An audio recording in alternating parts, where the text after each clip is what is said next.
historic Hayti Heritage Center. As was said,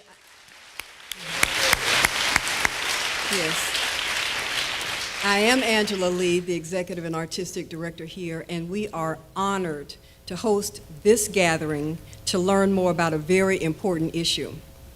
Our ancestors built and opened this space as a church in 1891. Their advocacy provided a place of worship, healing, and joy. The spirit of those ancestors remains ever present in this space and throughout our community.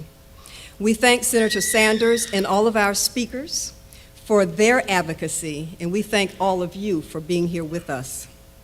Whether facing challenges of a divisive highway or unfair wages for workers, we must all be advocates for humanity. Truly, life, liberty, and the pursuit of happiness are empty concepts if we don't have quality of life, liberty and justice for all, and the pursuit to achieve equity and equality. Thank you.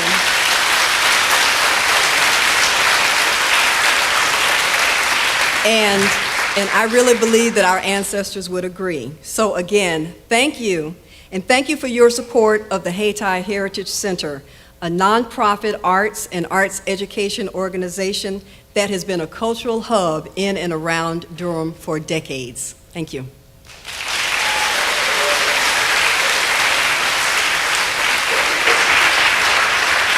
Thank you. Now please welcome Annie Saluto.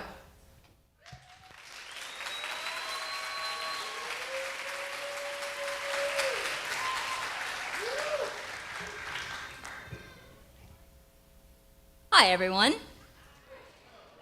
It is an honor and a privilege to be here with all of you today.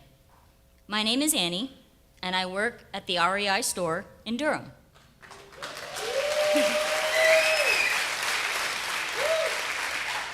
Just 1 week ago today, our store voted in an NLRB election to unionize.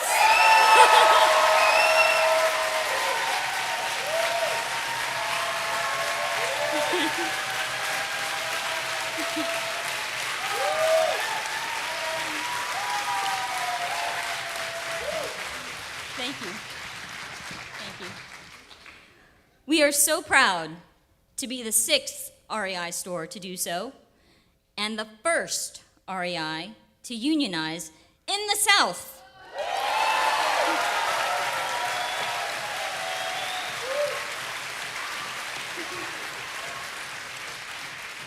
And I'm happy to say we will not be the last. In the 12 years that I've been working at the Durham REI, I've watched the cost of living rise around me and my coworkers. Through organizing to build our union, I learned of coworkers who, because of hourly cuts to scheduling, found themselves unable to pay for their groceries and their pets' food. I learned of coworkers struggling to pay their rent or living in their cars. It should not be that people have to decide whether to eat or pay their bills today.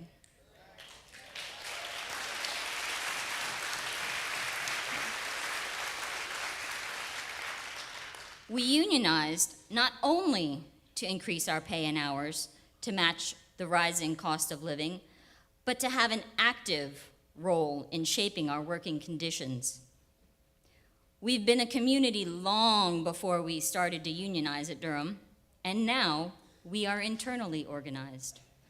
We have the power to fight for a safe working environment, consistent hours, and the affordable health care we need.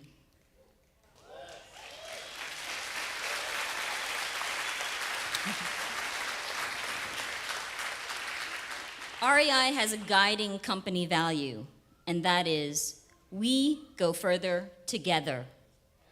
In the Durham store, me and my coworkers believe this.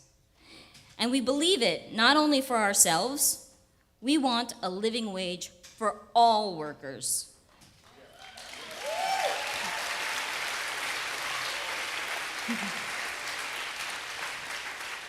We support lifting up the baseline that employers are required to pay to ensure that nobody is stuck choosing between groceries and rent.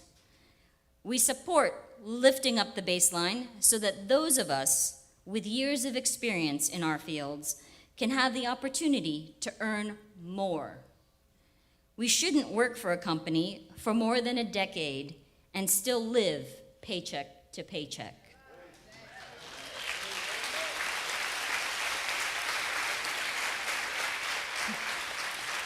When we raise the floor, we all benefit. It's an honor to share this stage with so many fellow activists and change makers who are holding all of our employers to account. We are super excited at REI Durham to begin negotiating our contract and watch our REI union movement continue to expand, coast to coast, north to south. Thank you all for the support we've felt from our customers, the Greater Triangle, members across the country, and to Senator Sanders himself. We really do go further together.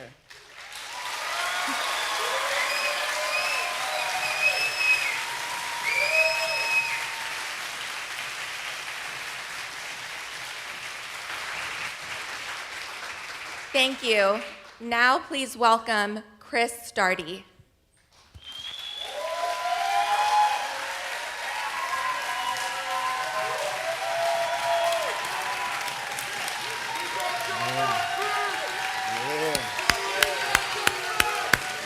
Back. USSW. How y'all doing? My name is Chris Daugherty, and I'm a member of the Union of Southern Service Workers.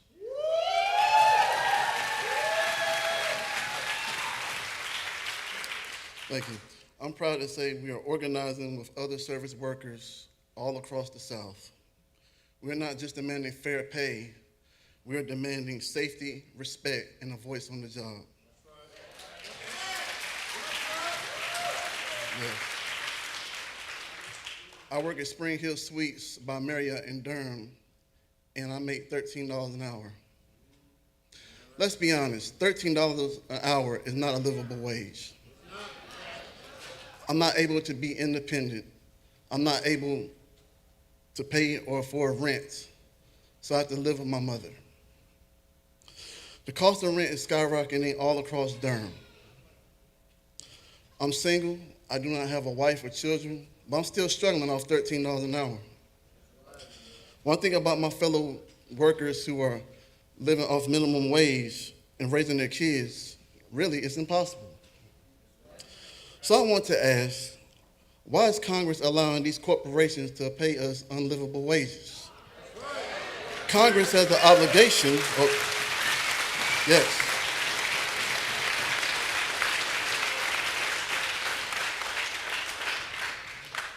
Yes, Congress has the obligation to do the right things for workers like me. They need to make it easier for us to unionize, and they must raise the minimum wage to a true living wage. Congress, raise the minimum wage now, right now. Thank you.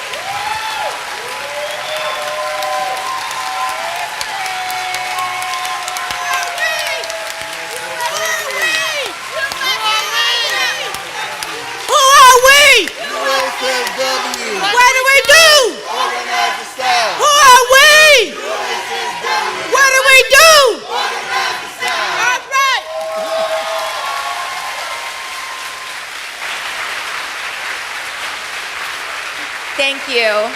Now please welcome Ann Fields and her two little helpers.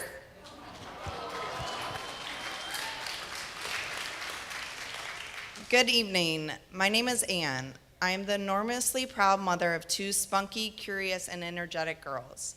My name, Ann, pronounced Anne, is the Turkish word for mother. This is the most important job I will ever have. My partner and their father is Turkish and an immigrant. Together, we have built a business literally out of our backyard. He has worked just about every job you can imagine, and many in this food industry making $2.50 an hour to reach this dream. I remember when Ada was born, 2 weeks later, I found out my pay in the public school system was getting cut. That very same day, our refrigerator died, and Ada had to be rushed to the hospital for an MRI.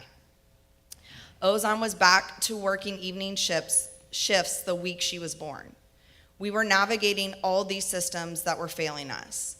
I had severe perinatal depression, anxiety, and OCD. I am a survivor, and it is the hardest battle I've ever fought. We got through this period with help from our family, friends, and I know I'm out on the other side because of my privilege. Many are not afforded that. We need a system that supports everyone. Most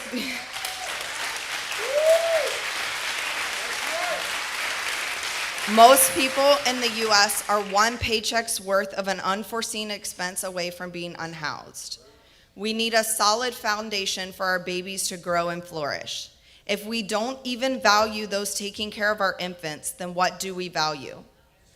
I think we all know you can't survive and definitely cannot thrive on $7.25 an hour.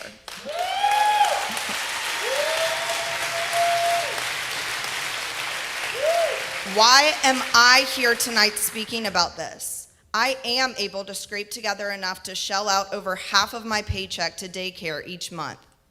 Because all the mamas making $7.25 an hour are at their second job right now. In my job as a social worker, I've seen mothers return to work at 2 weeks postpartum. 2 weeks to a minimum wage job with zero benefits that doesn't care about that mother and that family. For all those in this room that have given birth, you know that is what it looks like when society has given up. When we aren't even doing the bare minimum for those birthing our children. We can do better. How? By paying our child care workers at least $17 an hour.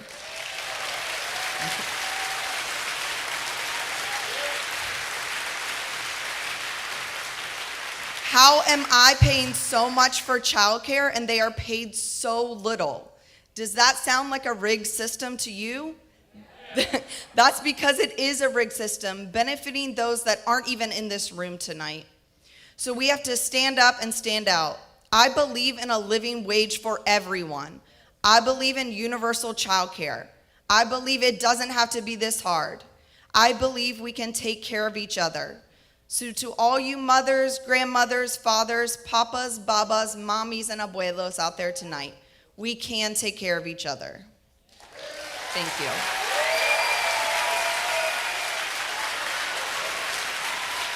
Thank you so much.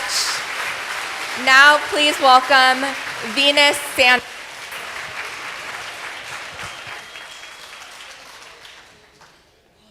Good evening, ladies and gentlemen, in the community of Durham. My name is Venus Sanders, and it is a pleasure to be here speaking in front of all of you today. We all have the same thoughts and concerns. We would like for minimum wages to be raised. We are tired of living off of 50 cents an hour. I had the pleasure back in April to speak with Bernie Sanders and Senator Bob Casey at a town hall meeting in Washington, D.C. last April at a CARE Summit. To reflect back on the speech that I had with Bernie Sanders at the town hall meeting, I felt that Bernie Sanders and Senator Bob Casey was very thoughtful and concerned about the low minimum wages that the average American make. We have no health care benefits. As previous speakers have spoke, we're working 2 or 3 jobs just to put extra food on the table.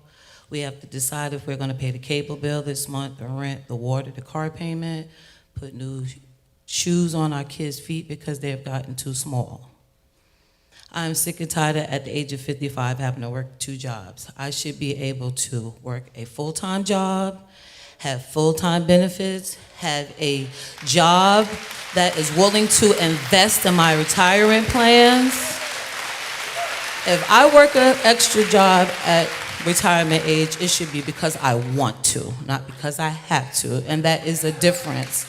Wanting to go on vacation, wanting to take my children or my grandchildren to Disney World, wanting to be able to put all of my children through college, to give them a good college education. So with that being said, I myself do support Bernie Sanders on this campaign to go all through America to fight and to speak, to let America know and the government know that we are no longer working for 5 cents an hour. It is time that Washington, D.C. put some respect on our names and some respect on our check. As simple as that.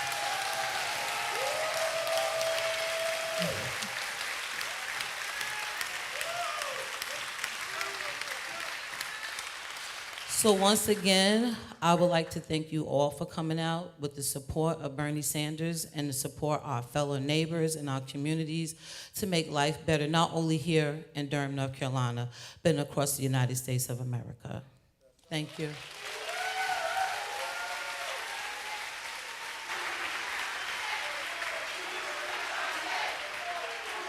Thank you. Now please welcome Durham County Commissioner Nida Alam.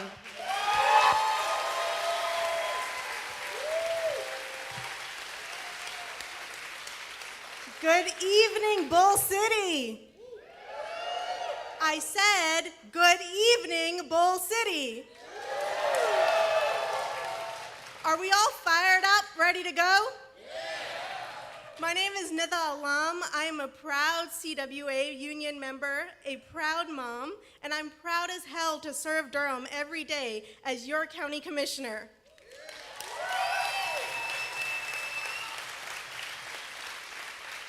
But as proud as I am to be here tonight in beautiful historic Hayti, I have to say we shouldn't have to be here.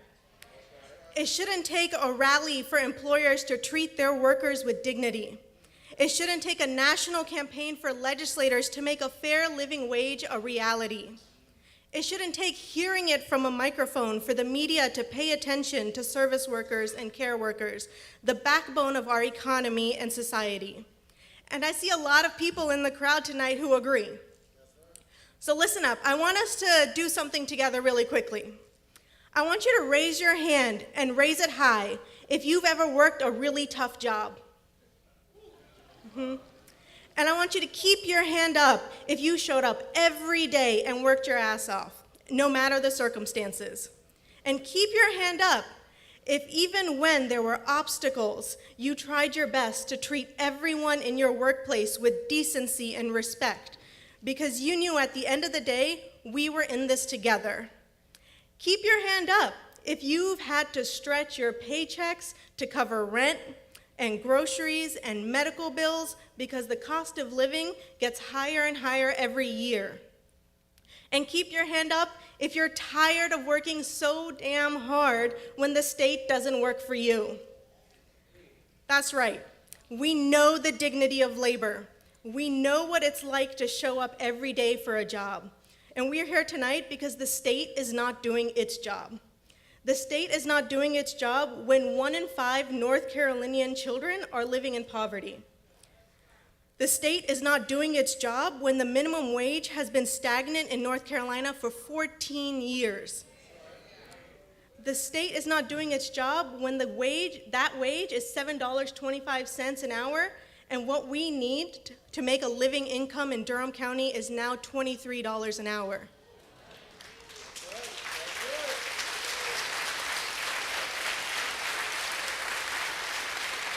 Forget doing its job. The state isn't even clocking in, and that's a choice.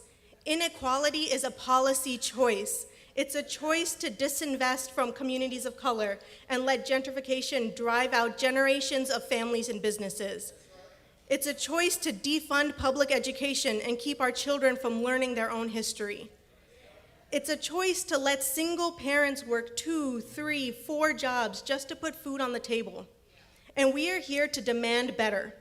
And I'm proud of the work that we've done from the Commissioner's Office to raise the minimum wage in for Durham County employees to $15 an hour. But $15 an hour was only the beginning. We need a fair living wage all across the country, and we need it now.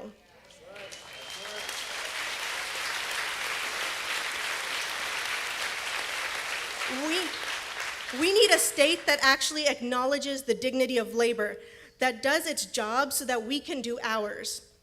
Venus Sanders is here tonight to demand it. Mama Cookie is here tonight to demand it. Annie is here tonight to demand it. Ann Fields is here tonight to demand it. Reverend Barber is here tonight to demand it. Bernie Sanders is joining us tonight to demand it. And together, all of us will rise up and demand it for every worker in North Carolina and across the country.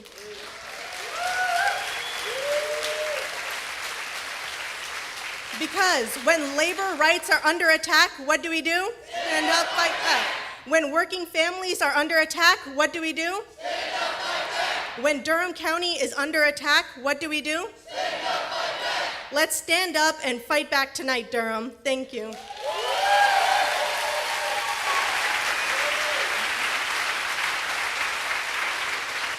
Thank you. Now, please put your hands together for Bishop William J. Barber II, founding director of the Center for Public Theology and Public Policy at Yale Divinity School.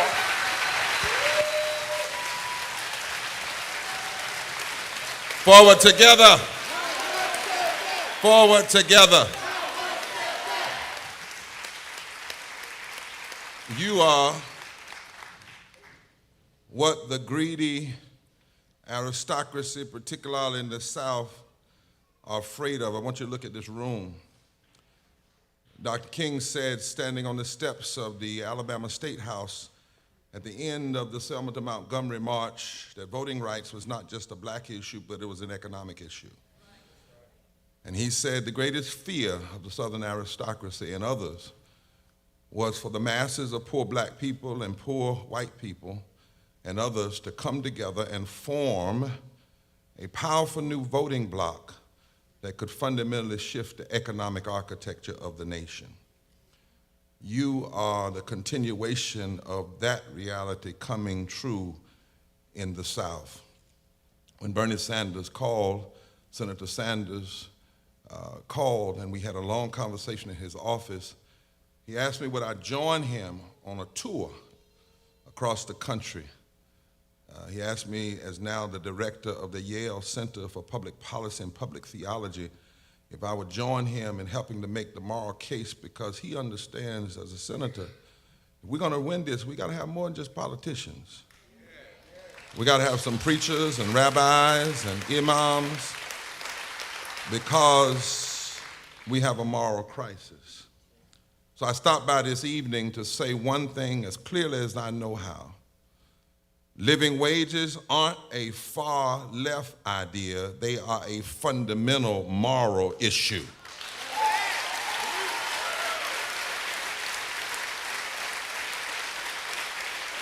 And some things aren't about left versus right and conservative versus liberal, but they are simply about right versus wrong. We're in a church sanctuary that was a sanctuary for justice.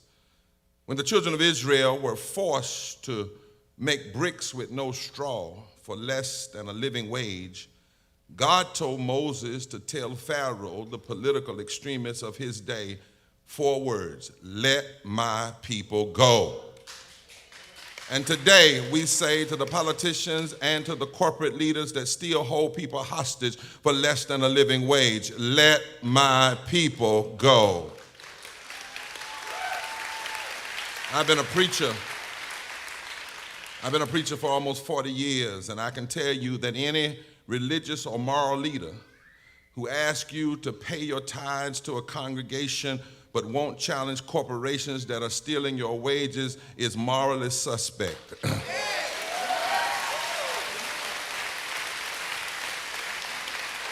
And is engaged in a form of theological malpractice.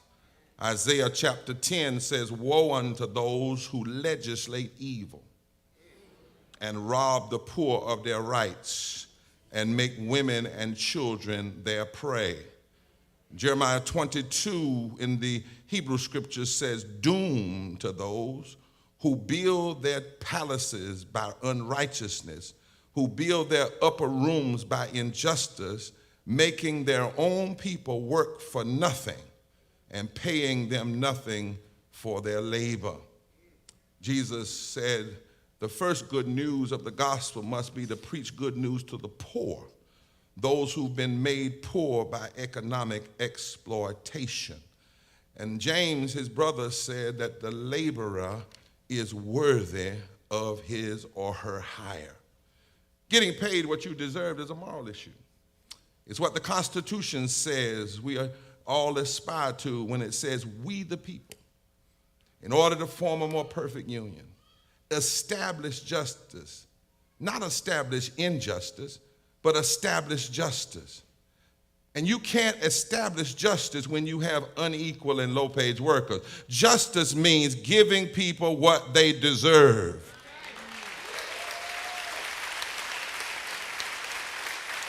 After the American Civil War, when African Americans served in Southern legislatures for the first time along with white brothers and sisters, many poor whites and former slaves figured out they had all been used by the racist aristocracy. They figured out they had been hoodwinked, they had been bamboozled, man. And so they came together, and the first thing they did was they rewrote constitutions all over the South, black and white together. And listen what North Carolina's constitution, rewritten in 1868, says. We hold these truths to be self-evident, that all persons are created equal, not men, all persons are created equal, endowed by their creator with certain inalienable rights, among which are life, liberty, the enjoyment of the fruit of their own labor, and the pursuit of happiness.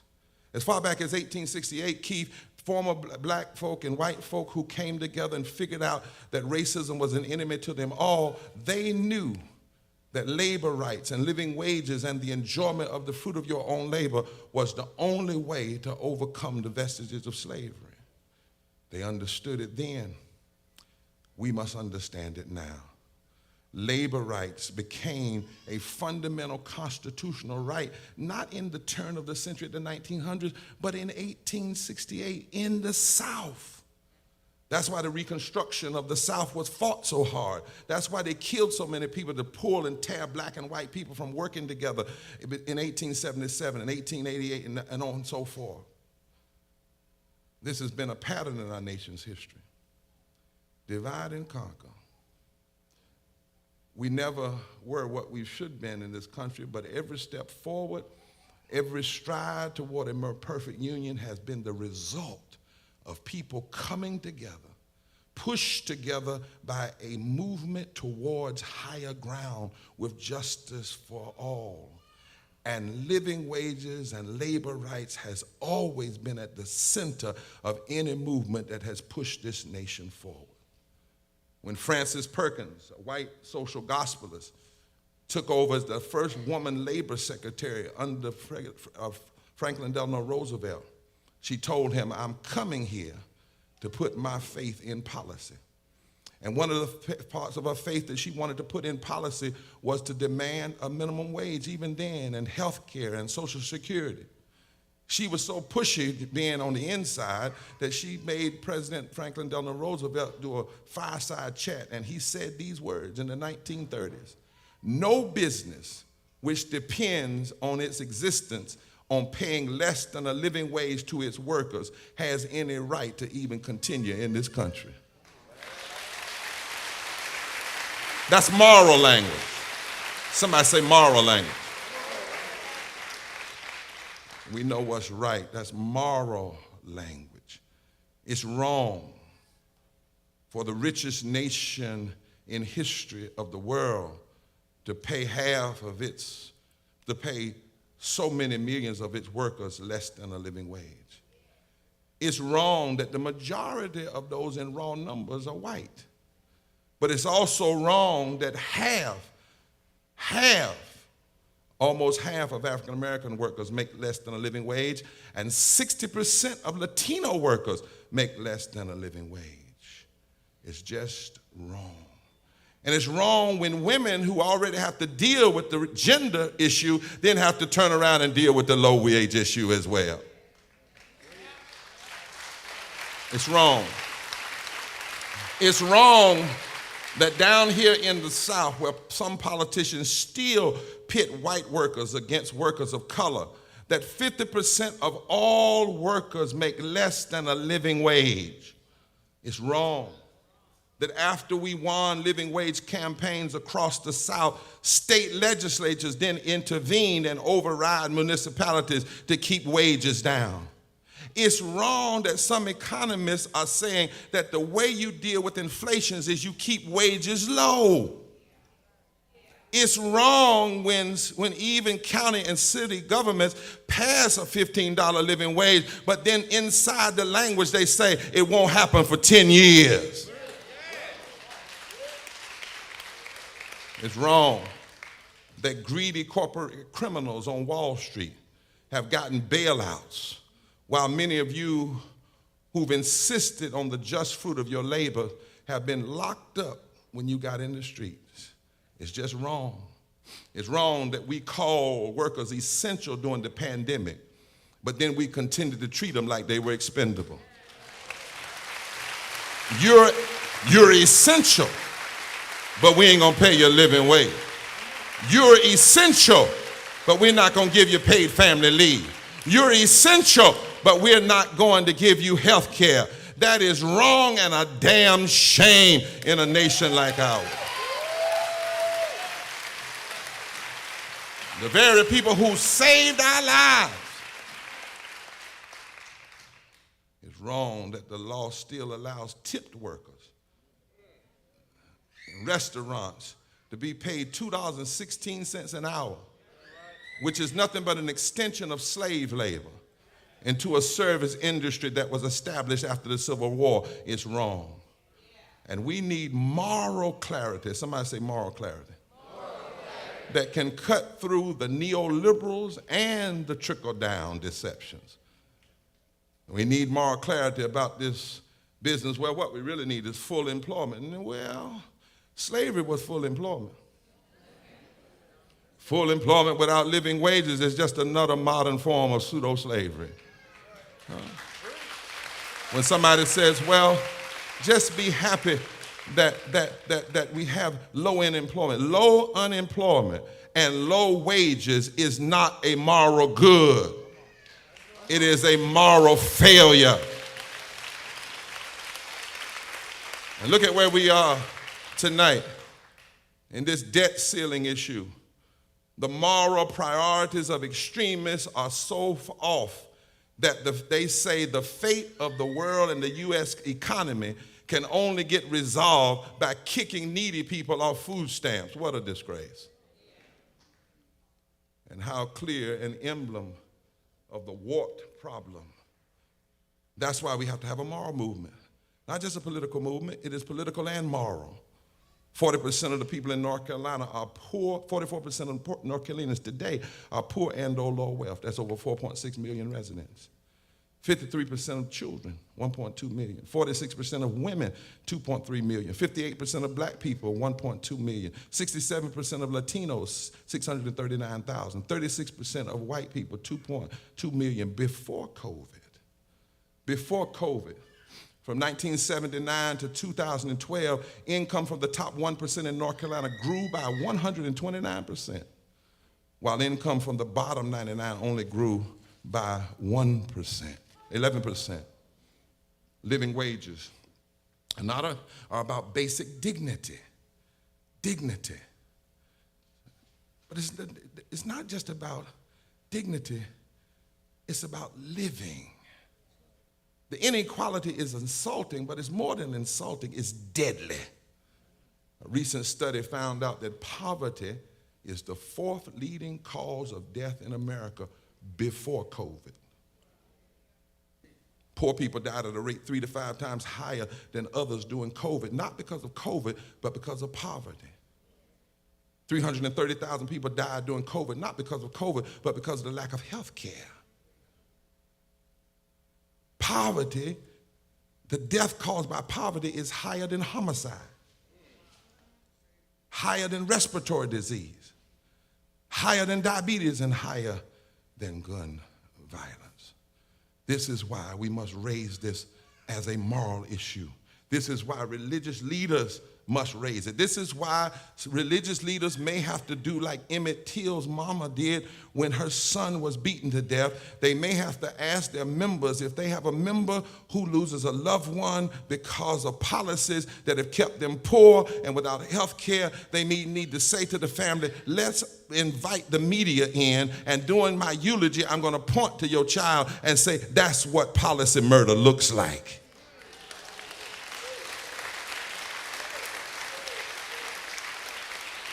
And it doesn't have to be this way.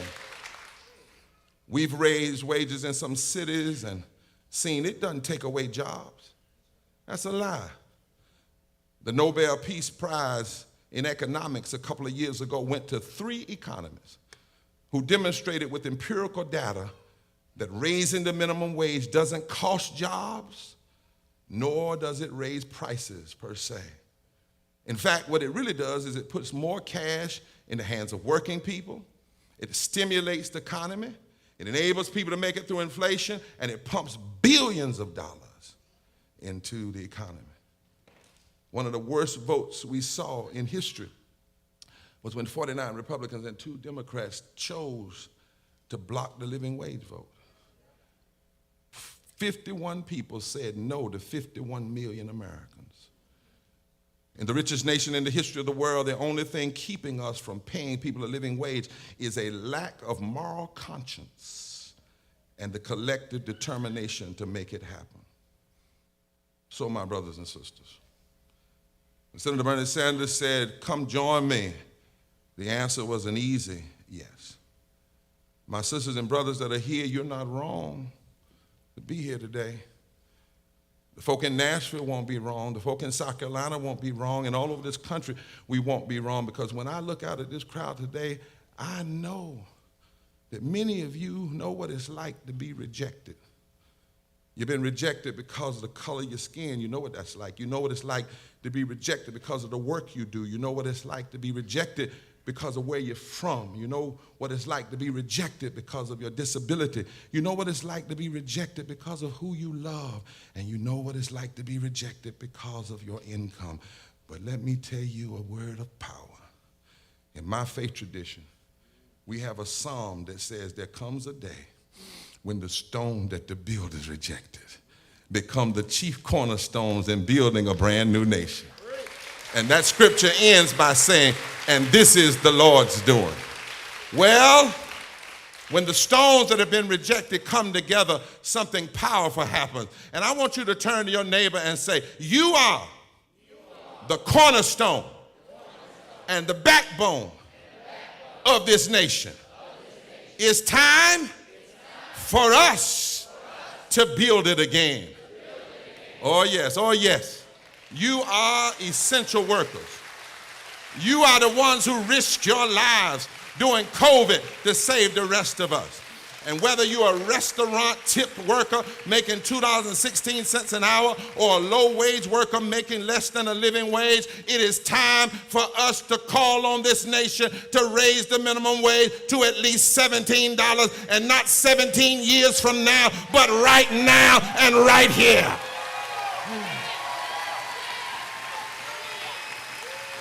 We don't need no more lip service. We don't need you to congratulate us about how hard we work. We need living wages and some cash in our pocket.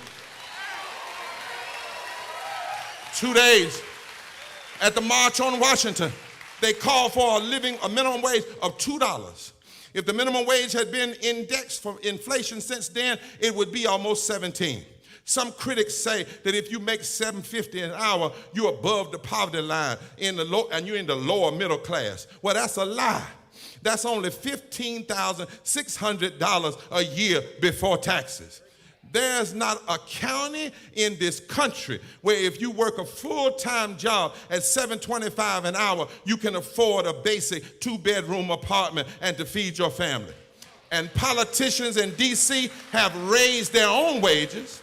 They've made sure that corporate donors have all the money they need. Well, now is the time, and we won't be rejected anymore.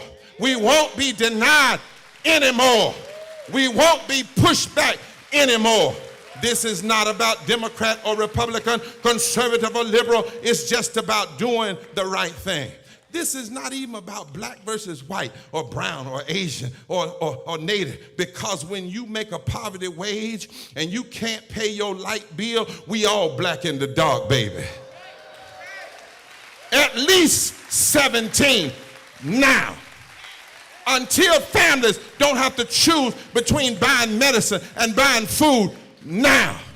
So that work has dignity, living wages now. If you really want people off public assistance and food stamps, then pay them a living wage now. If you want people to overcome inflation, pay them 17 now. If you believe we're supposed to have life, liberty, and the pursuit of happiness, we want living wages now. 17 now. Justice now. Strengthen the foundation of the nation now. And for our part, we make you a promise, America. We're going to demand it now. We're going to lobby in the halls of Congress now. We're going to turn out in record numbers at the ballot now. We'll go to jail now. Minimum wage hadn't been raised for 14 years. Since 2009, no more excuses. No more workers rejected. No more families hurt without a living wage. The right time to do right is right now. Living wages now. Dignity now. Saving lives now. Right now. Now. Right now. Now. Right now. Now. Right now. Now. Right now. Now. And I bring you the senator that's going to carry the water, Senator Bernie Sanders. He's coming on right now.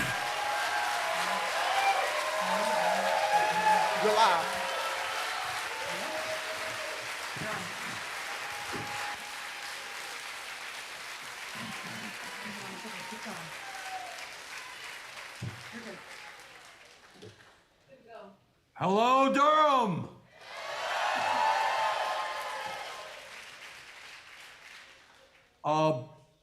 I am really sorry that I can't be with you tonight. But as Reverend Barber mentioned, we're here dealing with the debt ceiling issue, and there are going to be a bunch of votes taking place literally starting in a few minutes. Before I get into my remarks, I wanted to thank all of you for coming out. I wanted to thank all those who spoke earlier in the evening. Our musician, James Brown. Want to thank Annie Saludos. Want to thank Chris Dougherty, Annie Fields, Venus Sanders, Nita Allen. And I especially want to thank one of the great social justice leaders in this country, the Reverend William Barber. Reverend Barber, thank you so much for all that you do.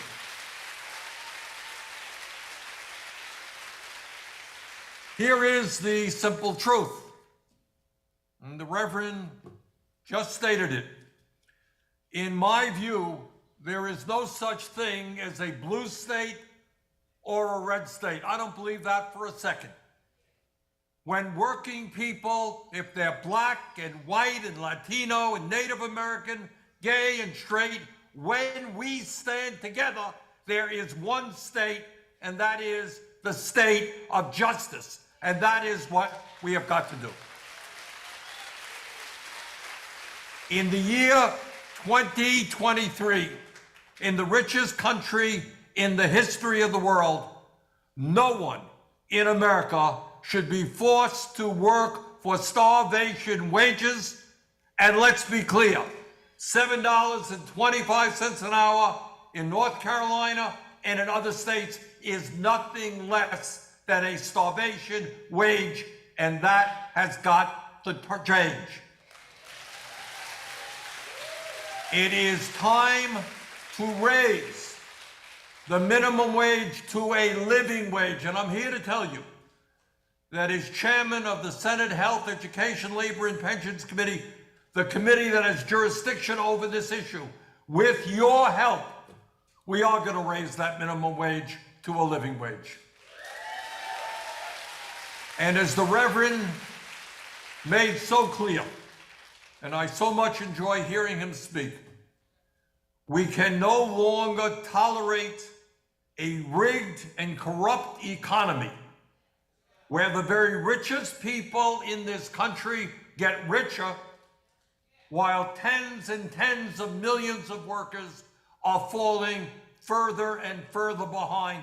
There is no excuse, there really is none, why every man, woman, and child in this country should not receive and have a decent standard of living. This is not a radical idea. This is what we deserve as human beings. Health care is a human right, not a privilege. The right to take time off when your child gets sick because we have paid family and medical leave is not a radical idea. It exists in virtually every other country on earth. The need to address the climate crisis so that our kids can grow up in a healthy society is not a radical idea. You know, I'm sitting here in Washington, D.C., and a few hours ago I went out for a walk. And I was breathing here in Washington, D.C., smoke that came from a huge forest fire in Nova Scotia, Canada. And then another huge forest fire on the other side, western part of Canada. And they have heat waves and forest fires in Australia.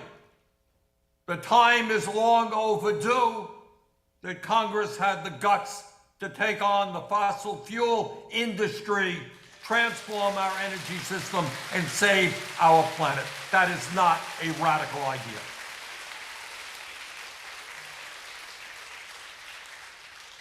Now, the truth of the matter is, and Reverend Barber made this point, that the economy today in America is doing extraordinarily well, just fantastic for the people on top, for the billionaire class. In fact, they have never, ever, in the history of this country, top 1% ever had it so good. But the truth is that if you are in the working class of our country, the vast majority of our people, you are being left further and further behind as our people every day struggle to pay their bills, put food on the table. I grew up in a family that lived paycheck to paycheck and know what it's like not to be able to buy the things the family needs. 60% of the American people today in the richest country on earth are living paycheck to paycheck. Billionaires are getting richer, and together we are going to change that dynamic and create an economy that works for all of us, not just the few.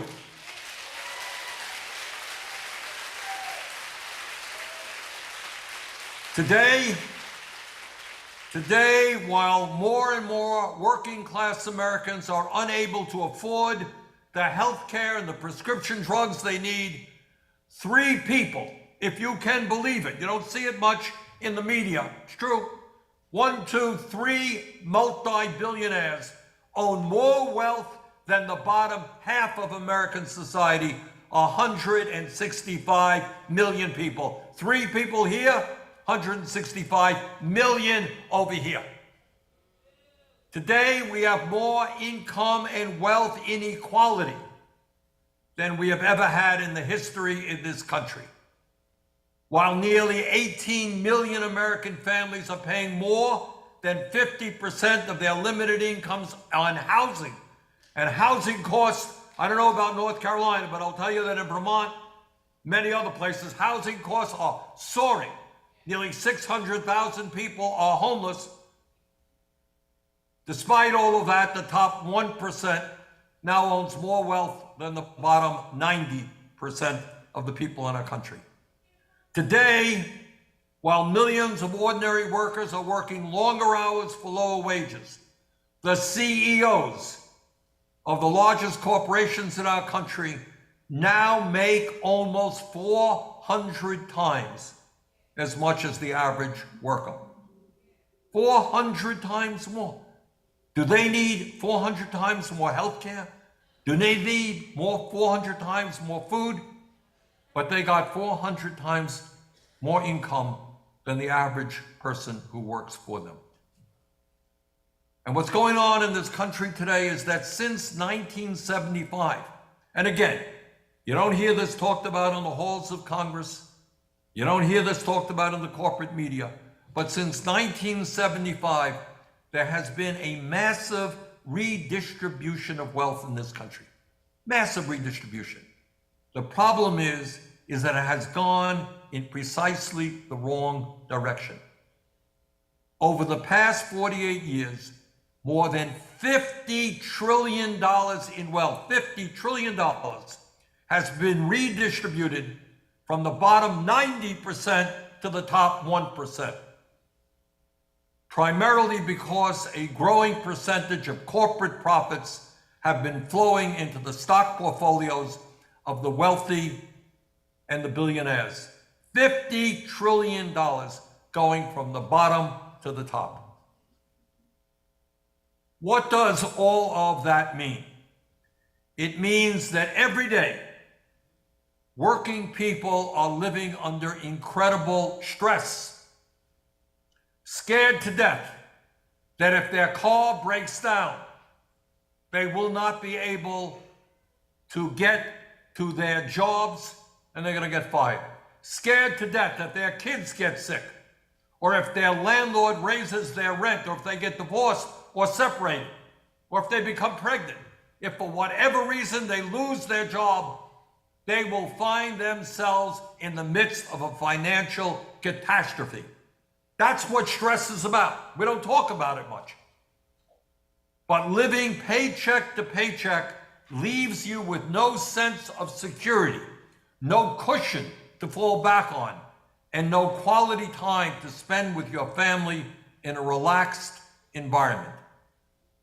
And that kind of stress that so many millions of our people experience every day. How am I going to pay the bills?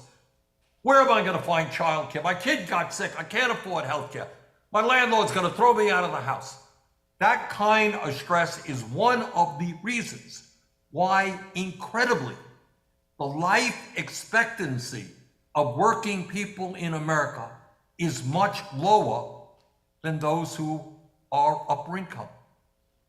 In other words, if you're working class, if you are poor, that is a death sentence. You're going to live 5, 10, 15 years less than the people on top. How outrageous is that? How, as the Reverend just told us, how immoral is that? Then that should not be happening in the wealthiest country in the history of the world.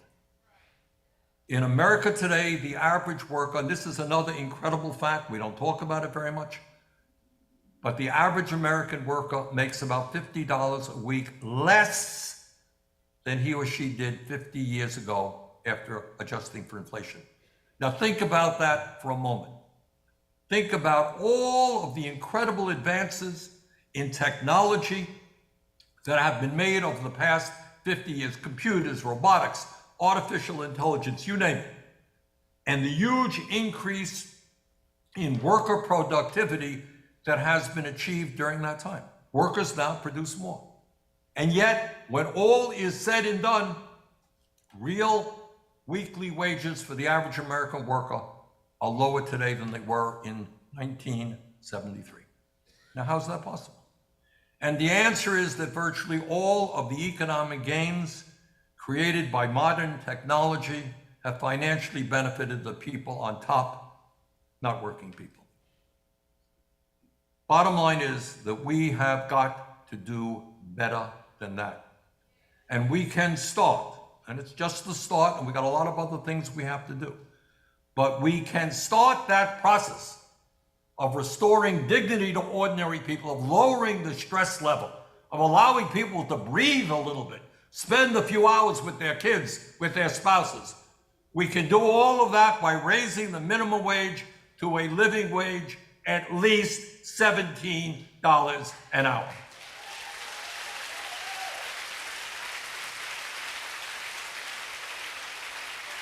Now, in my view, we can no longer tolerate millions of our workers being unable to feed their families because they are working for inadequate wages. Let's be clear, and I don't think I have to explain this to anybody. Nobody, I don't care where you're living, nobody in America can survive on $7.25 an hour. That's preposterous. Nobody can make it on $9 an hour. You can't make it on $12 an hour. Yesterday, we held a hearing in my committee on child care, and we heard about child care workers who do some of the most important work in America. They work with the little kids, help shape their lives, making $13 an hour. How outrageous is that? So we need an economy in which all of our workers earn a living wage. And it is not acceptable that in America today, nearly 35 million workers in America make less than $17 an hour. It is a national disgrace, really quite unspeakable, that Congress has not passed an increase in the minimum wage since 2007. Can you imagine that? Imagine all the money that's gone to the military, all the tax breaks that's gone to the wealthy and to the fossil fuel industry, and yet we haven't raised the minimum wage in all of that time. It is unacceptable that the minimum wage has lost 40% of its purchasing power since 1968. So yes, now is the time to raise the minimum wage to a living wage. A job in the United States of America should lift you out of poverty, not keep you in it. And let's be clear. Let's be clear.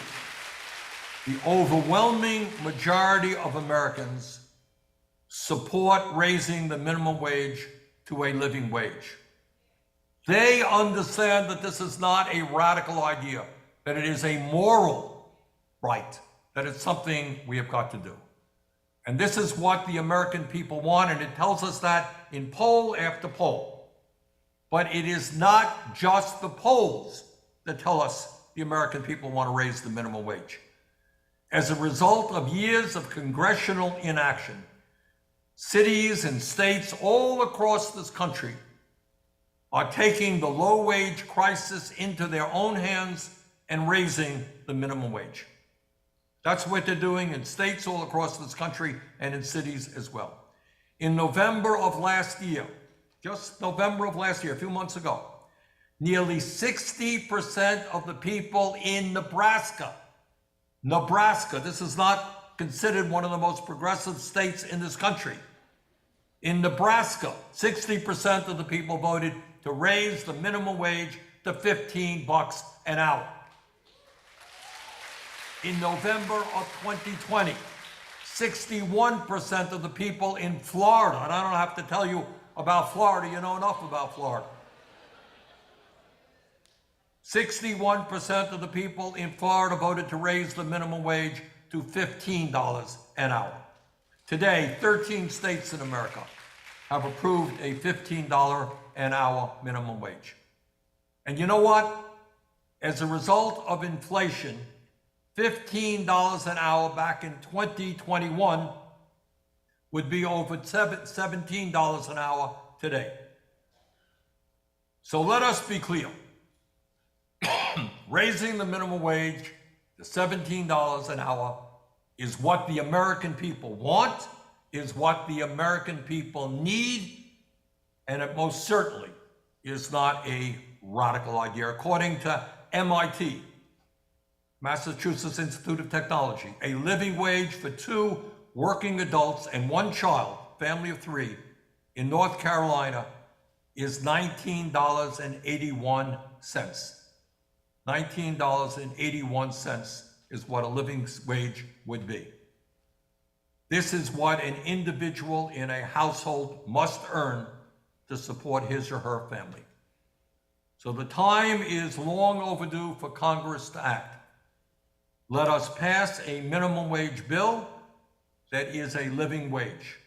Congress can no longer ignore the needs of the working class of this country at a time of massive and growing income and wealth inequality and record-breaking corporate profits.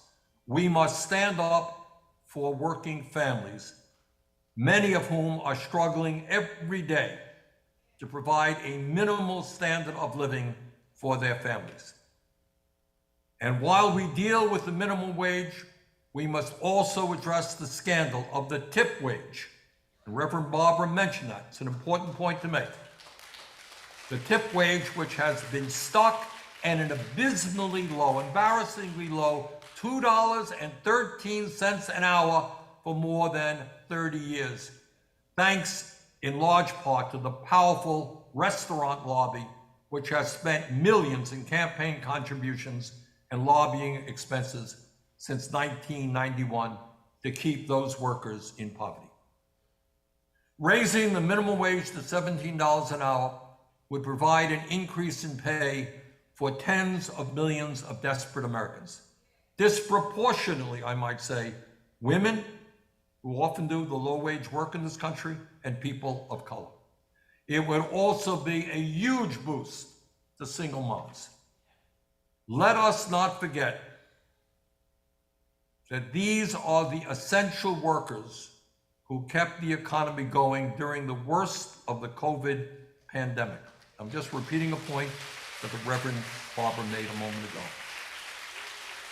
These are the people who, in the midst of this horrible pandemic, where people were dying by the thousands every single day, they went to work in hospitals and in other places, and some of them died because of what they were forced to do. And at that time, we called them heroes and heroines. Well, rhetorical praise is nice, but a livable paycheck is better. Let us do it. Let us do it.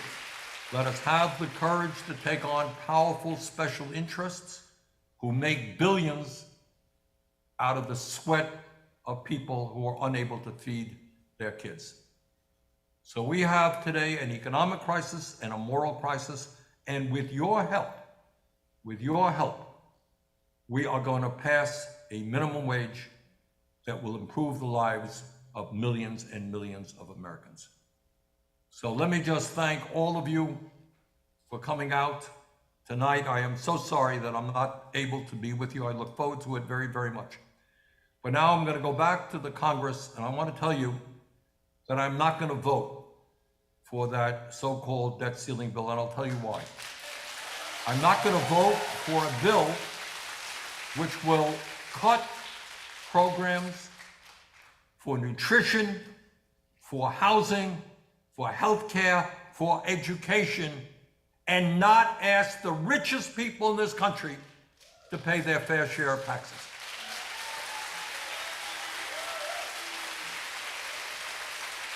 And I'm not going to vote.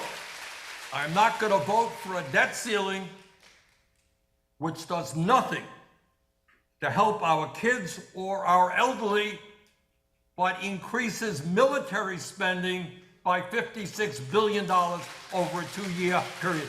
The Pentagon has all the money it needs. It's the working class families in this country who need some help, not the military-industrial complex. So brothers and sisters, I want to thank you again for being out tonight. I want to thank all those who spoke. Together we're going to stand up and fight for justice and create an economy that works for all of us, not just the people on top. Thank you all very, very much.